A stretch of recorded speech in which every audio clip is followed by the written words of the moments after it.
নমস্কার বন্ধুরা, আপনারা কেমন আছেন? আশা করছি ভালো আছেন। আমাদের চ্যানেলে যদি আপনি প্রথম বা নতুন হয়ে থাকেন তাহলে অবশ্যই চ্যানেলটি সাবস্ক্রাইব করে দিন এবং ভিডিও ভালো লাগলে অবশ্যই লাইক, কমেন্ট এবং শেয়ার করবেন। আজকে আপনাদের সাথে যেই ব্যাপারে আলোচনা করব তা হলো যারা বৃষ রাশির জাতক জাতিকা রয়েছে আপনাদের কেমন কাটবে 15 এপ্রিল থেকে 21 এপ্রিল অর্থাৎ বৈশাখ মাসের প্রথম সপ্তাহ কেমন কাটবে সেই ব্যাপারে বলবো। এই সপ্তাহে আপনি আরও আবেগী মেজাজে থাকবেন, যার কারণে আপনি অন্যদের সাথে খোলামেলা কথা বলতে বা যোগাযোগ করতে কিছুটা দ্বিধাবোধ করতে পারেন। এমন পরিস্থিতিতে আপনি যদি নিজেকে চাপমুক্ত রাখতে চান তাহলে আপনার মন থেকে অতীত মুছে ফেলা এবং নতুন করে শুরু করার চেষ্টা করা আপনার পক্ষে ভালো হবে।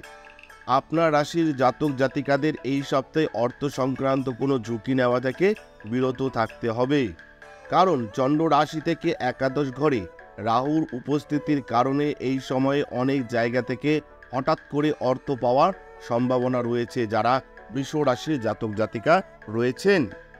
তবে এই সময় অর্থ ব্যবহার করার আগে আপনাকে প্রতিটি পরিস্থিতির জন্য নিজেকে প্রস্তুত করতে হবে। এই সপ্তাহে পরিবারের কোনো সদস্য আপনাকে অনেক চাপের কারণ হতে পারে। এই সপ্তাহে কিন্তু পরিবারের কোনো সদস্য আপনার অনেক চাপের কারণ হতে পারে। এমন পরিস্থিতিতে তাদের সাথে তর্ক করার পরিবর্তে পরিস্থিতি নিয়ন্ত্রণের জন্য সীমা নির্ধারণ করা আপনার পক্ষে ভালো বিকল্প হিসেবেই আপনার পক্ষে প্রমাণিত হবে। চন্দ্র রাশি থেকে দশম ঘরে শনি অবস্থান করার কারণে এই পুরো সপ্তাহে আপনি কর্মক্ষেত্রে প্রতিটি কাজ আরও দায়িত্বশীল, মনোযোগী ও সংগঠিতভাবে করবেন, যার সাহায্যে আপনি কর্মক্ষেত্রে আরও ভালো পারফরম্যান্স দিতে সফল হবেন। এছাড়াও আপনার রাশির কিছু মানুষ এই সময়ের মধ্যে একটি বিদেশি কোম্পানিতে যোগদানের সুযোগ পেতে পারেন। এই সপ্তাহে আপনার ব্যক্তিগত জীবনে পরিস্থিতি স্বাভাবিক হওয়ার কারণে আপনার মন পড়াশোনায় নিবদ্ধ থাকবে।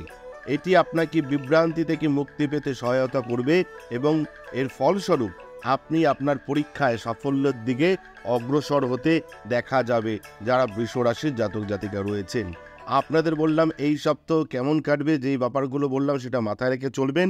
এবং যদি আপনাদের ব্যক্তিগত কোনো সমস্যা থেকে থাকে তাহলে আপনারা আমাদের স্ক্রিনে দেওয়া নম্বরে যোগাযোগ করতে পারেন। আমরা চেষ্টা করব আপনার ব্যক্তিগত সমস্যার সমাধান করবার। ভালো থাকবেন। নমস্কার। জয় শিব শম্ভ, হর হর মহাদেব, ওম নমঃ শিবায়, হর গৌরী জয়, জয় জয় তারা। আমাদের ভিডিও আপনাদের কেমন লাগছে? আশা করছি ভালো লাগছে।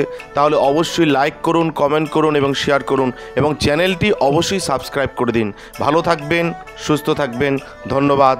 এবং সকলে অবশ্যই কমেন্টে লিখবেন জয় শিব শম্ভু, হর হর মহাদেব, ওম নমঃ শিবায়।